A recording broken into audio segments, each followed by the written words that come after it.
There's this big movement in America, Make America Healthy Again, or MAHA. Is this a philosophy you see more functional doctors getting involved in? In today's environment in which healthcare plans, healthcare coverage, healthcare access is being limited and is changing. Right now, there's changes in Medicaid, changes in Medicare, and changes in the same VA. Patients will have to adapt and probably will start looking at other alternatives. But I think that as soon as we do it with an objective and real evidence-based approach, we will be. Let's go.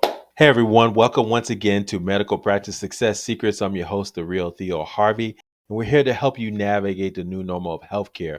I'm here with the great Dr. Angel Colon-Molero, and Mhm. we're so happy to have him today to talk a little bit about what he's doing in this space of functional health medicine. Dr.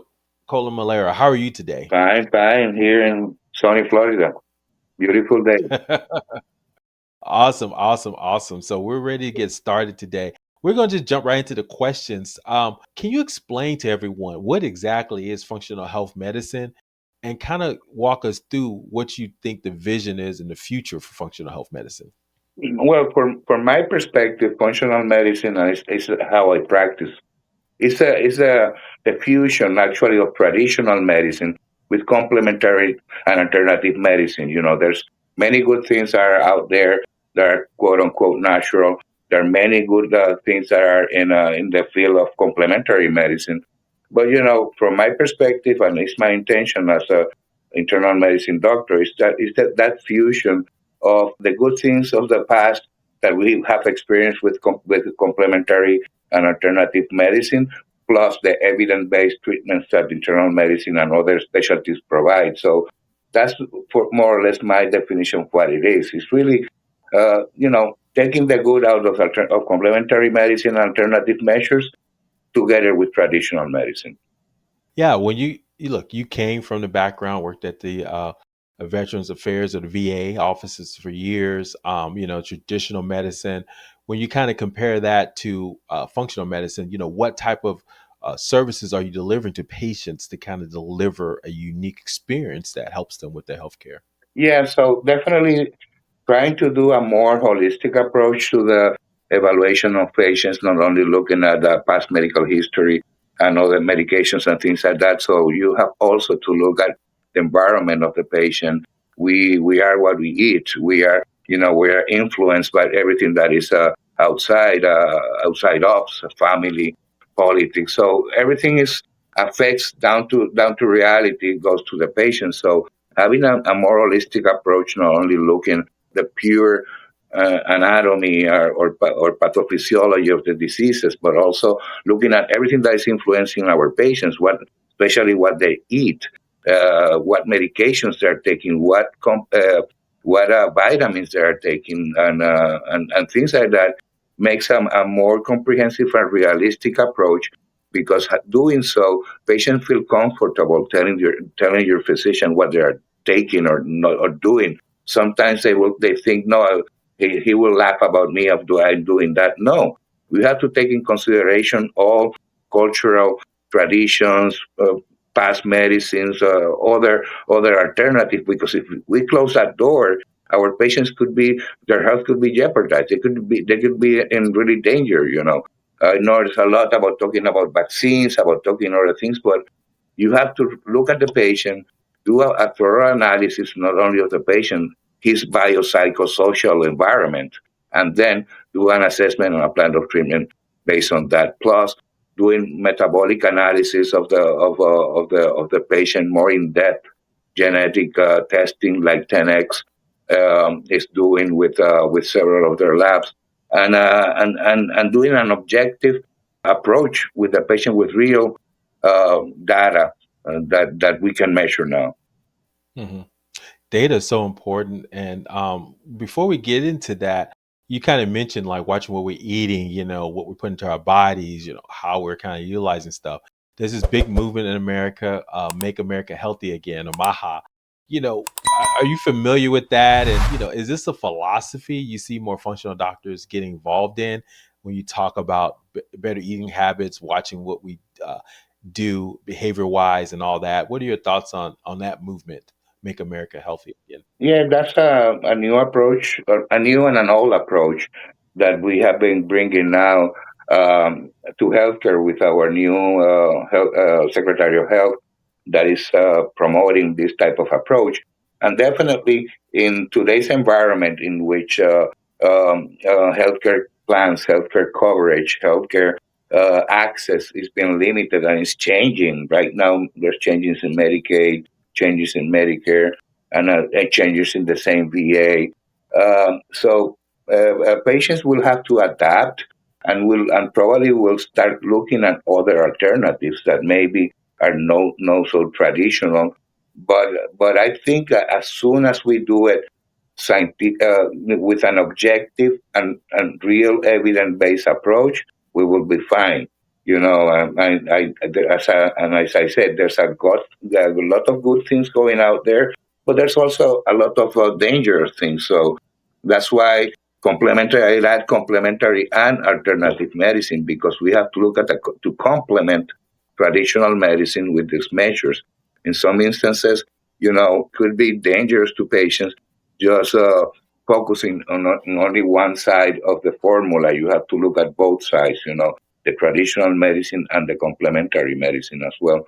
So bringing that now to officially to our government, we have to be aware of the dangers, and the providers and has to be more open to talk with the patients about all this involvement, just to be sure that they're taking the right decision on the right care for them. So Mhm. that's my viewpoint of that. Well, I love how, thinking of, like you said, you had that experience in traditional medicine, working all those years in a high level at the VA, but also alternative medicine gives us just a peekaboo into other ways of practicing, but mirroring both, right? Using evidence based knowledge and understanding in order to make interesting choices that are better for patients. Like, for instance, you gave me the example of vitamin C, high dosage vitamin C, and the benefits it can happen, for patients that have issues with cancer. I mean, kind of walk through that. How did you kind of come to that realization? Was that based on evidence based studies, observations, to kind of say, hey, this is something that is not normal, but I'm seeing the results, for patients when I kind of implement it, and the data is there to kind of walk. So if a medical practice doctor is listening to this, what was your journey to kind of come up with, this is maybe non-traditional, but it can work.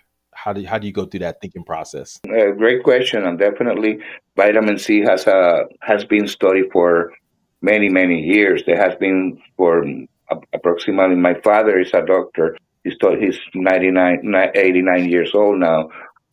And when he was a med student, he started hearing about IV vitamin C.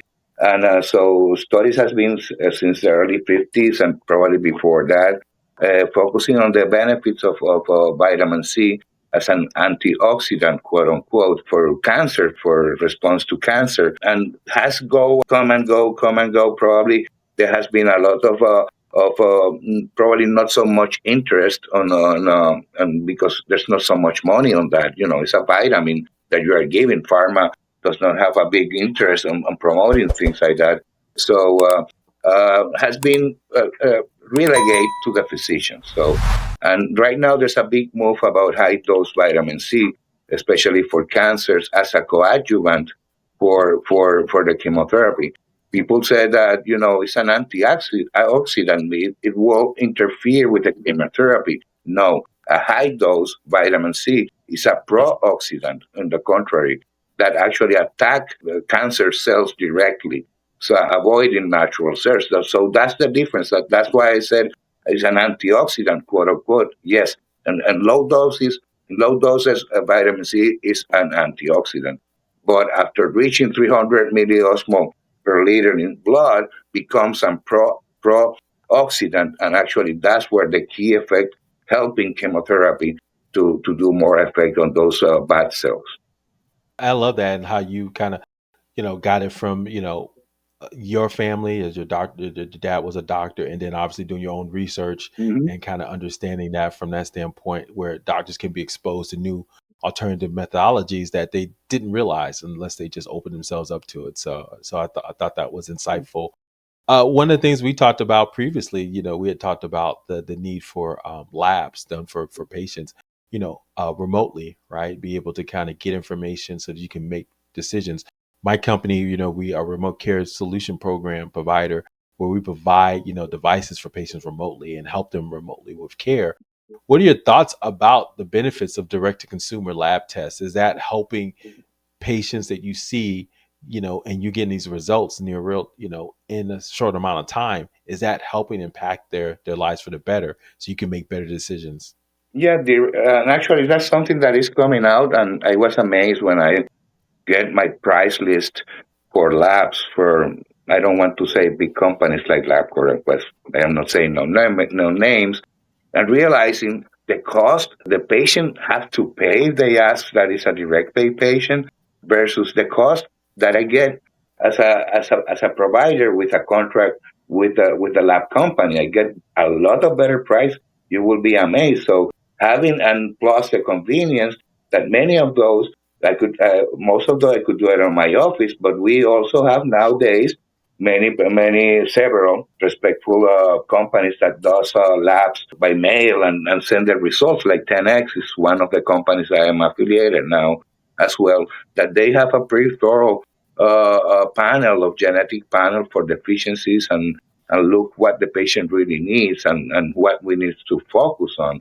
So it's a more target and personalized approach using the labs. The same, there's a lot of people giving IV fluids in beauty parlors and things like that, but that's not right. First, you have to check basic labs like renal function, how the kidney of the patient is working, how it's going to be reacting to the medication or things like that. So you have to really do it this in the right way. There's a lot of benefits, and definitely, but you have to be, and you have to measure. If you don't measure, you don't know if you have success or not. So definitely before and after, so things like that. So, and with now approach like you well said and your company is doing, we don't need to go to a brick and mortar lab anymore, and definitely we'll be getting a lot of better price. Yeah, that's insightful. I mean, patients are being charged out the wahoo when it comes to healthcare.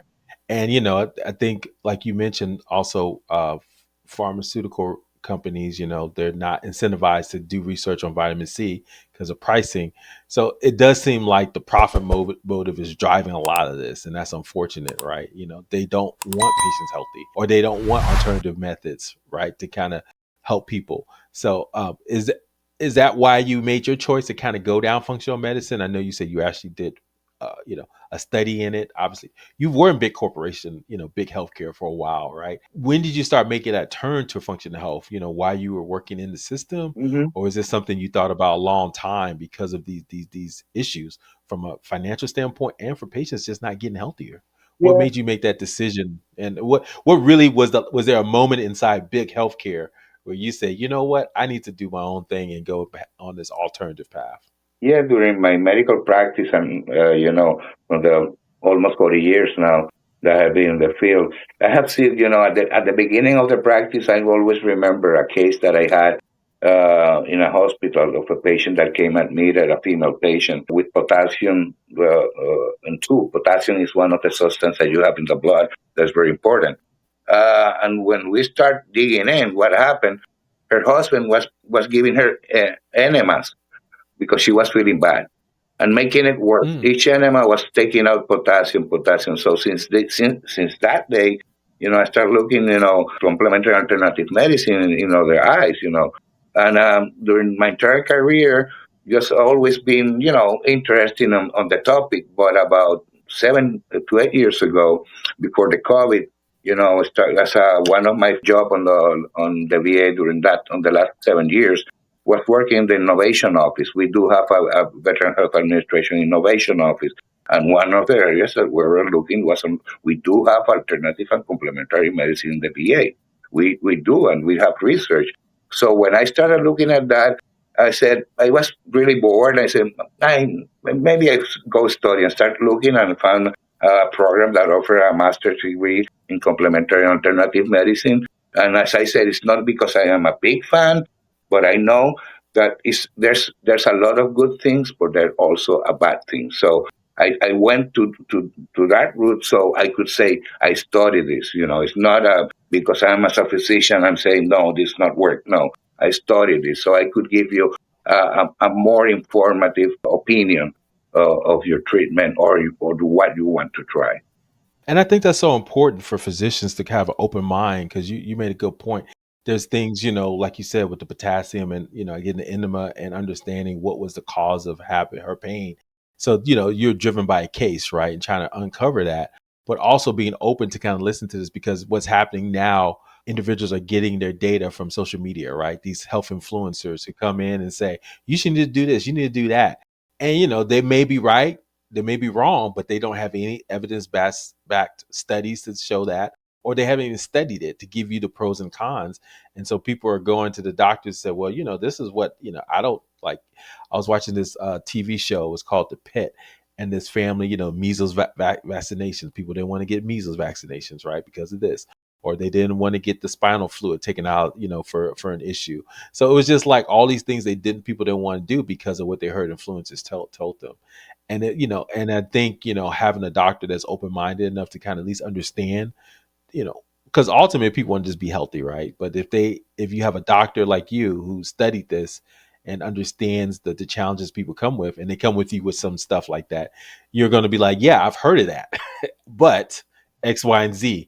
And I think that's what more patients want to hear from. And so I would say doctors who are listening to this, or medical practice owners, or anyone else who's thinking about this path, don't be afraid to study it and understand it, because your patients are going to come to you anyway, right, with this information. So I think that was impactful. As you start to get into this space and build out your, where do you see the future of functional medicine going, currently right now? Right now you're doing a lot with IVs and other stuff. What do you think the future holds for what this alternative methodology? No, and actually, our healthcare environment is in a tipping point. We are changing a lot of things on how we provide care through the different payers, and as I'm seeing, direct pay or pay is going to increase. Direct pay primary care services and direct pay in specialty services as well. As you know, as probably as a cheaper alternative than having a healthcare insurance, because maybe it's you need to have a catastrophic critical illness insurance, but sometimes for primary care, you don't have to spend so much as they are charging, and they don't have access. So with this combination going on, the opening the market to more open at the same time, there are going to be more choices. And functional medicine, people are with, as you just said, with the media, people are starting looking at this. So, and people have to start asking to their providers. I hope they ask and they don't go directly and do whatever and take some Clorox for the COVID. but that's where, and it's going to grow more and more because people want something else. Traditional medicine, pharma, they don't cure; they control a disease. There's no Mhm. business in curing you. And I need you that you take a pill 1, 2, 3 times a day so I can make profit. If I cure you, Mhm. it's the old ENT that take the flea from the eye. His son came and took the fly of the eye. So no, that fly pay you for your career. So why you took it away? You know, that's why people are starting to look for more realistic alternatives and alternatives more reachable. To the patients. Well, this has been great, Dr. Colon-Molero, for your insight. Where can people find you? What are you working on now? And so they can kind of reach out. Yes, and right now I'm located at Orlando at ProHealth Advisors, 5822 South Semoran Boulevard in Orlando. Cell phone number is 305-968-0811. And we are located here usually from Monday to Friday up to 6 p.m. And another thing that I don't want to miss is also the benefits of high dose vitamin C for wound healing and recovery from surgery. It's another and dental procedure, so it's another good piece of vitamin C that and wound healing protocols using infusions so people should be looking at. And at the same time, Pro Health Advisors here in Orlando. I love it. And where you guys are on Instagram? Just Pro Health Advisors Yeah, on Instagram on and Instagram, Facebook. perfect. Yeah, Awesome. Yeah. Awesome. Well, thank you, sir, for today. Thank you. Hope listeners, you got insight into what's happening in the new field of healthcare and the different changes that's happening right underneath your nose currently right now. So this is what we do every week. So if you'd like to hear more, go listen to some of our other videos where we give you insights from different healthcare practitioners and how they're navigating this new normal in healthcare. Thank you for your time. Thank Have a you. great one. Thank you. Bye to you. Thank you for listening. If you like what we just talked about and you want to learn more, click either to the right or to the left, and you can find out more information about how we can help you this year.